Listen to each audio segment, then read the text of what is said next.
تمہارے پاس اتنی دولت ہے, اگر تم اس دولت کو آدھا کر کے تقسیم کر دو اور آدھا حصہ ہم کو دے دو تو ہم تمہیں پانی پلا دیں گے.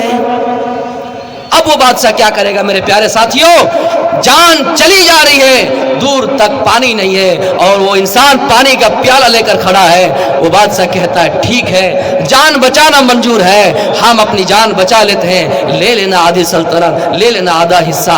میرے پیارے ساتھیوں, وہ بادشاہ پانی پیتا ہے, اپنی جان کی حفاظت کرتا ہے اور آدھی سلطنت اس کو دے دیتا ہے. پھر وہ بادشاہ کہیں دور کا سفر کرنے چلا گیا. اتنے میں اس بادشاہ کا پیشاب رک گیا اور پیشاب رکنے کی وجہ سے وہ تڑپنے لگا. ڈاکٹر نے کہا اگر ہمارے پاس علاج نہ کرو گے تمہاری جان خطرے میں, پیشاب اگر نہ نکلے, پیشاب کا قطرہ نہ نکلے تو تمہاری جان ہلاکت میں ہے, تم مرنے والے ہو. کہا ٹھیک ہے علاج کرا دیجئے. وہ یہی ڈاکٹر ہے, دنیا میں اور کوئی نہیں ہے. اور جاتے جاتے وہ انسان, وہ بادشاہ مر بھی جائے گا. اس نے کہا کہ ہاں ٹھیک ہے, لیکن شرط لگا دی, جو آدھی سلطنت بچی ہوئی ہے, جو آدھا کاروبار تمہارے پاس ہے, پراپرٹی جو آدھا بچ کے رہ گیا ہے, اس کو دینا پڑے گا. وہ انسان اپنی جان بچانے کے لیے اس کو بھی دے دیتا ہے. میرے پیارے ساتھیوں, یہی تو دو چیزیں ہیں, پانی کا ایک قطرہ, پانی کے چند گھونٹ. میرے پیارے ساتھیوں, اس کے علاوہ دنیا کی اور کوئی حقیقت نہیں ہے. لیکن ہاں, ہم اور آپ اس دنیا کے پیچھے اتنا پڑ گئے, ہم کسی کے سامنے جھک جاتے ہیں. ہم دولت کی خاطر کسی کو نمہ کرتے ہیں, دولت کے خاطر کسی کے سامنے ماتھا ٹکاتے ہیں, دولت کے سامنے, دولت کے لیے کسی کے آگے سر جھکاتے ہیں. میرے پیارے ساتھیوں, دشمن کو یہی تو مطلب ہے کہ مسلمان دین سے نکل جائے, مسلمان دین سے نکل جائے. لیکن اتنا یاد رکھیے گا, مسلمان اگر ارتداد کو پہنچ جائے, اسلام کو چھوڑ دے, تو اللہ کا کچھ بگاڑ نہیں سکتا ہے. اور ہاں, جو چلا گیا اس کا انجام بھی اس دنیا میں بڑا خطرناک ہے. یہ ایک عیسائی اسلام لے آتا ہے, اسلام لے آنے کے بعد اللہ کے رسول نے اس کو ایک کام دے دیا, ایک ڈیوٹی دے دی کہ عیسائی تم اسلام لائے ہو, سناؤ کہ تم بڑا کاتب ہو, سناؤ کہ تم لکھنے میں ماہر ہو, سناؤ کہ تم لکھ لیتے ہو. اے فلاں, جب قرآن کی آیت نازل ہوگی, میرے اوپر جبریل وہی لے کر آئیں گے, تو تم اس کو لکھ لینا, تم اس کو لکھ دینا, تم لکھنے کا کام کرنا. وہ عیسائی جو مسلمان ہوا تھا, لکھنا شروع کر دیا, لکھتے لکھتے کچھ دن لکھا, لکھنے کے بعد پھر ایسا ہوا کہ اس نے دین کو چھوڑ دیا, پھر عیسائیت کو قبول کر لیا, اسلام کو چھوڑ دیا, پھر عیسائیت کو قبول کر لیا. عیسائیت کو قبول کرنے کے بعد نبی کے شان میں گستاخی. عیسائیوں کے سامنے یہ کہا کرتے تھے کہ اے میرے قوم کے لوگوں, یہ جو محمد ہے ان کو کچھ نہیں آتا ہے, جو چیزیں میں نے لکھ کر دی ہے اور جتنا میں نے دیا ہے اتنا ہی اس کے پاس ہے, اس کے علاوہ کچھ نہیں ہے. میرے پیارے ساتھیوں, نبی کے شان میں گستاخی پر گستاخی کرتے جا رہے تھے. لیکن جب ان کا انتقال ہوا, ان کی موت ہوئی, ان کی قوم کے لوگوں نے ان کو قبرستان, ان کے لوگوں نے ان کو ان کے شمشان گھاٹ میں لے جایا گیا. ان کے عقیدے کے مطابق ایک قبر کھودی جاتی ہے اور ایک گڑھا کھودا جاتا ہے, اس کے اندر اس کو دفن کر دیا جاتا ہے. اگلی صبح دیکھتا ہے کہ مٹی نے اس کو باہر پھینک دیا ہے, اس قبر نے اس کو نکال کر زمین کے اوپر رکھ دیا ہے. عیسائی اگر دیکھتے ہیں تو کہتے ہیں ضرور یہ محمد رسول اللہ صلی اللہ علیہ وسلم کا کام ہوگا یا پھر ان کے ساتھیوں کا کام ہوگا, اس لیے کہ یہ نبی کے شان میں گستاخی کیا کرتے تھے. میرے پیارے ساتھیوں, اور بڑا گڈھا کھودا گیا اور گہری قبر کھودی گئی, اس کو اس کے اندر رکھ دیا گیا. پھر اگلی صبح دیکھتا ہے کہ اس کو پھر مٹی نے باہر نکال پھینک دیا ہے. پھر کہتا ہے کہ محمد اور اس کے ساتھیوں کا کام ہے. پھر اور گہری قبر کھودی جاتی ہے.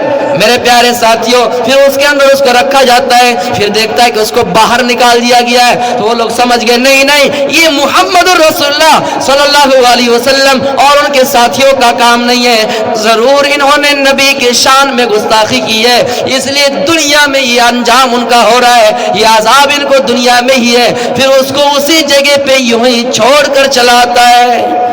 تو جو مرتد ہو جائے گا میرے بھائیوں, اس کا اس دنیا میں بھی انجام یہی ہے. آج دیکھ لیجئے مسلمان لڑکیوں کو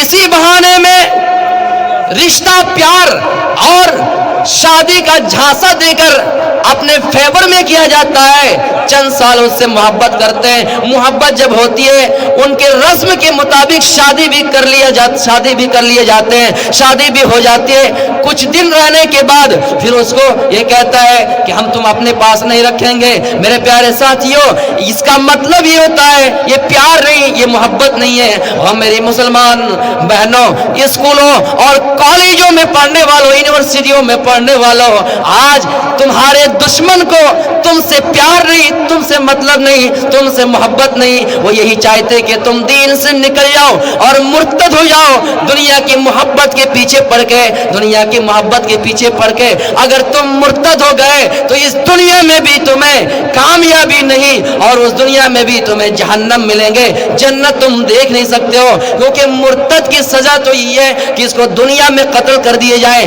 अगर इस्लामी ममालिक है, इस्लामी मुल्क, इस्लामी अदालत है, उसकी सजा यही बनती है कि दुनिया में उसको कत्ल कर दिया जाए।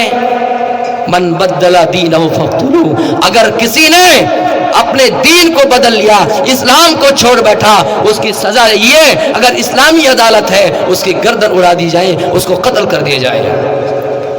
कुछ लोग कहते हैं कि इस्लाम बड़ा कट्टर दीन है, कट्टर मजहब है, इस्लाम में गर्दन उड़ाने की बात है। लेकिन नहीं, इस्लाम ये नहीं कहता कि आप जिसको पाओ कत्ल कर दो। इस्लाम के अंदर एक सीमा है, एक बाउंड्री है। अगर उस बाउंड्री को हम क्रॉस करेंगे तो इस्लाम इस बात की इजाजत देता है कि आप उसको कत्ल कर दिए, उसकी सजा दीजिए। जैसे आप दो चार आदमी एक जगह जमा है, दो उनमें से दो मुजरिम है, उस जगह पे बम धमाके कर रहे हैं, उसमें 5 अगर मारे जा रहे हैं, जो बेकसूर मारा गया तो उसको भी मारना इस्लाम ने जायज नहीं करार दिया है। मेरे प्यारे साथियों, इसलिए तो अल्लाह के रसूल ने हदीस के अंदर फरमाया, आए लोगों, जानबूझकर किसी को कत्ल न करो। 3 ही ऐसी सूरत है जिसमें खून बहाया जा सकता है, लेकिन हाँ, उसके अलावा अगर तुमने किसी को कत्ल किया तो तुम गुनाह के मुस्तहिक हो जाओगे, सजा के मुस्तहिक हो जाओगे।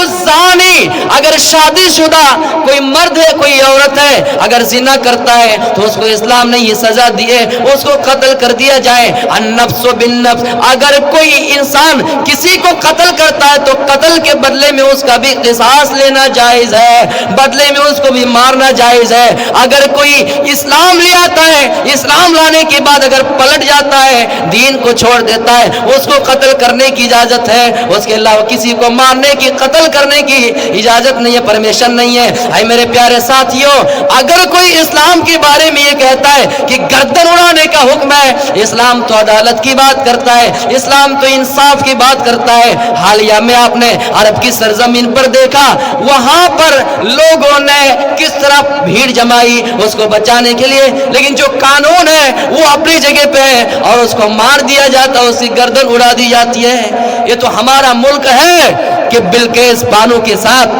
रेप किया गया, बलात्कार किया गया, पेट से बच्चा निकाला गया और उनके मुजरिमों को, बलात्कारों को जब सजा हुई, जेल के अंदर उम्र कैद की सजा मिली, लेकिन छोड़ दिया गया।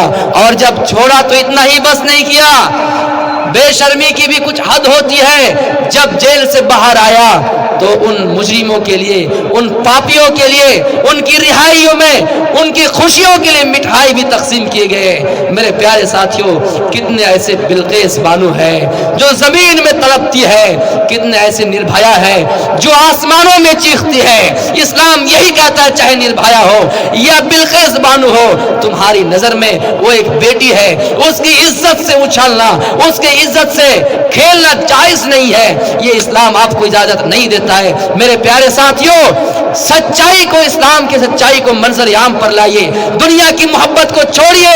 जिस दुनिया को अल्लाह के रसूल ने कहा कि लौ कानति दुनिया तादिलु इंदल्लाहि जनाहा बऊज़तिन मा सका काफिरम मिनहा शरबत वाइन। आए लोगों, दुनिया की हैसियत मच्छर के पर के बराबर भी नहीं है। अगर पर के बराबर भी होती, रुए जमीन में एक भी काफिर को, एक भी नास्तिक को पानी का एक घोट भी नसीब नहीं करता अल्लाह रब्बुल आलमीन। आज देखिए कि एक नास्तिक को भी पानी मिल रहा है, एक बेनमाजी के घर में भी रोजी आ रही है, एक काफिर के घर में भी अल्लाह रब्बुल आलमीन रिस्क दे रहा है। अल्लाह कहता है, एक जगह पे ये भी तो कहा लोगों तुम अगर किसी को ये समझते हो कि ये अल्लाह का नाम नहीं ले रहा है तो उसको खाना नहीं दोगे, उसको भीख नहीं दोगे, नहीं।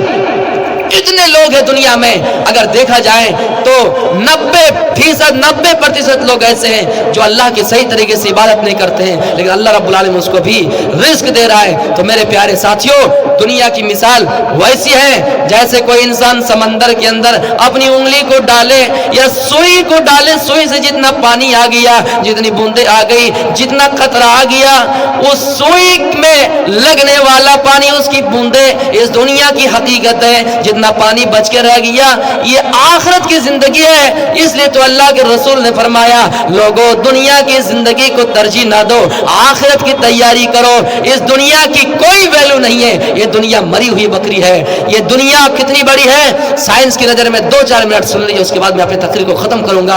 मेरे प्यारे साथियों, इतनी बड़ी कायनात, अल्लाह ने निजाम, इतना सिस्टम बेहतरीन तरीके से बनाया, फिर भी कहा लोगों दुनिया की हैसियत मच्छर के पर के बराबर नहीं। बहुत से कम लोग होंगे जो हिंदुस्तान का सफर किया होगा, चलिए कर लिए होंगे, लेकिन बहुत से कम लोग होंगे जो पूरी दुनिया का जो ये जमीन है, अर्थ है, इसका सफर किया होगा। अच्छा, ये जमीन हम सोच रहे बहुत बड़ी है, लेकिन ये बहुत वास्तव में ये बहुत बड़ी नहीं है। ये दुनिया जो है, क्या हो गया, आ गया हो, ये बहुत बड़ी दुनिया नहीं है। ये मान के चलिए कोई फुटबॉल है और उस फुटबॉल के ऊपर, उस फुटबॉल के ऊपर अगर आप सफर करना चाहें तो आप जिधर से सफर शुरू कीजिएगा वहां से आते आते क्या हो जाते हैं, वहां से आते आते फिर आप उसी डायरेक्शन में, उसी जगह पे पहुंच जाएंगे। तो ये दुनिया गोलाकार है ना ही। क्या कर रहे हो?